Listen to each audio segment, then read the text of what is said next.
Guys, natural ಗಾಳಿಗೆ move ಆಗ್ತಾ ಉಂಟು. ಇದು ಎಷ್ಟು ಗಾಳಿ ಉಂಟು ನೋಡಿ, ನ್ಯಾಚುರಲ್ ಆಗಿ ಬೀಸ್ತಾ ಉಂಟು, ಅದಕ್ಕೆ ಮೂವ್ ಆಗ್ತಾ ಉಂಟು. ಈ ಟೈಪಲ್ಲಿ ಮೂವ್ ಆಗುದು ನೋಡಿ.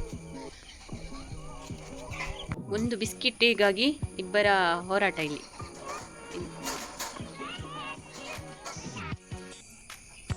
ಗೈಸ್ ನೋಡಿ, ಇಲ್ಲಿ ಹುರುಳಿಯ ಗಿಡ, ಸ್ಮಾಲ್ ಸ್ಮಾಲ್ ಹುರುಳಿಯ ಗಿಡ.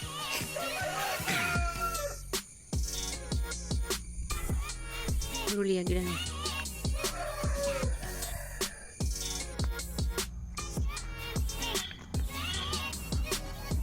ಗೈಸ್, ಇದು ಯಾವ ಗಿಡ ಹೇಳಿ? ಇಲ್ಲಿ ಹೂವು ಬಿಟ್ಟಿದೆ ನೋಡಿ, ಹೂವು ಉಂಟು ನೋಡಿ, ಹೂ ಗೊತ್ತಿದ್ರೆ ಹೇಳಿ.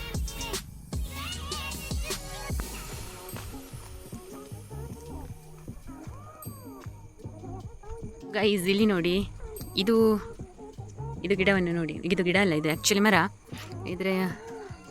ಇದರಲ್ಲಿ ಒಂದು ಹಣ್ಣು ಬರ್ತದೆ. ಅದು ತುಂಬ ಹೆಲ್ತಿಗೆ ತುಂಬಾ ಒಳ್ಳೆಯದು. ಅದು ಹುಳಿ ಇರ್ತದೆ, ಇದರದ್ದು ಎಲೆ ಕೂಡ ಹುಳಿ ಇರ್ತದೆ ತಿನ್ನಲಿಕ್ಕೆ. ಇದು ಎಲೆ ಕೂಡ ಹುಳಿ ಇರ್ತದೆ. ಪುನರ್ಪುಲಿ ಇದರಿಂದ ಬರ್ತದೆ. ಪುನರ್ಪುಲಿಯ ಮರ ಇದು. ಎಂತ ಹೇಳ್ತಾರೆ ಕನ್ನಡದಲ್ಲಿ ಹೇಳಿ? ಇದು ನೋಡಿ ಮರ. ಇಲ್ಲಿ ಇನ್ನೊಂದು ಗಿಡ ಇದೆ ನೋಡಿ. ಇದರಿಂದ ಒಂದು ಹಣ್ಣು ಬರ್ತದೆ, ಸ್ಮಾಲ್ ಇರ್ತದೆ.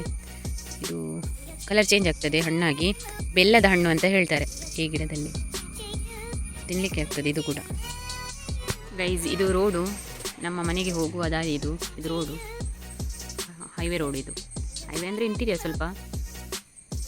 ನಾನಿಲ್ಲಿ ವೆಯ್ಟ್ ಮಾಡ್ತಾ ಇದ್ದೇನೆ ಅಂದರೆ ನನ್ನ ಮಗಳು ಕಾಲೇಜಿನಿಂದ ಬರುವವಳು ಇದ್ದಾಳೆ. ಅದಕ್ಕೆ ಬಸ್ಸಿಗಾಗಿ ವೆಯ್ಟ್ ಮಾಡ್ತಾ ಇದ್ದೇನೆ. ಬಸ್ ಇನ್ನು ತಾನೇ ಬರಬೇಕು. ಇಲ್ಲಿ ಲಿಮಿಟೆಡ್ ಬಸ್ಗಳಿರೋದು, ಪ್ರೈವೇಟ್ ಬಸ್, ಲಿಮಿಟೆಡ್ ಬಸ್ಗಳಿರೋದು ಇಲ್ಲಿ, ಇಂಟೀರಿಯರ್ ಆಗಿರೋದರಿಂದ. ಇಲ್ಲಿ ಒಂದು ಗಿಡ ಉಂಟು ನೋಡಿ. ಇದು ಗಿಡದಿಂದ ಸಹ ಒಂದು ಬೀಜ ಬರ್ತದೆ. ಅದು ಕೂಡ ತಿನ್ನಲಿಕ್ಕೆ ಆಗ್ತದೆ ನೋಡಿ. ಇದು ಇಂಚಿಲ್ ಅಂತ ಹೇಳ್ತಾರೆ. ನಾನು ಬೆಲ್ಲದ ಗಿಡ ಅಂತ ಹೇಳಿದೆ ನೋಡಿ. ಅದು ಈ ಥರ ಇರ್ತದೆ ನೋಡಿ.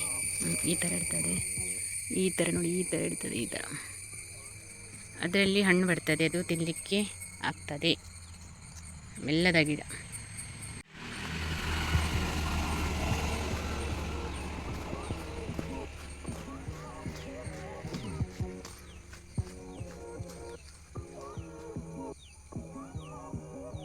ಈ ಪ್ಲೇಸಲ್ಲೆಲ್ಲ ಕಲ್ಲು ಅಣಬೆ ಆಗ್ತದೆ ಮಳೆ ಸ್ಟಾರ್ಟಿಂಗ್ ಮಳೆಗೆ ಈ ಪ್ಲೇಸಲ್ಲೆಲ್ಲ ಕಲ್ಲು ಅಣಬೆ ಆಗ್ತದೆ. ತುಂಬ ಟೇಸ್ಟಿಯಾಗಿರುತ್ತೆ. ಆದರೆ ಈಗ ಇಲ್ಲ, ಟೈಮ್ ಆಯ್ತಲ್ಲ ಅದಕ್ಕೆ. ಇದು ಹಾವಿನ ಹುತ್ತ.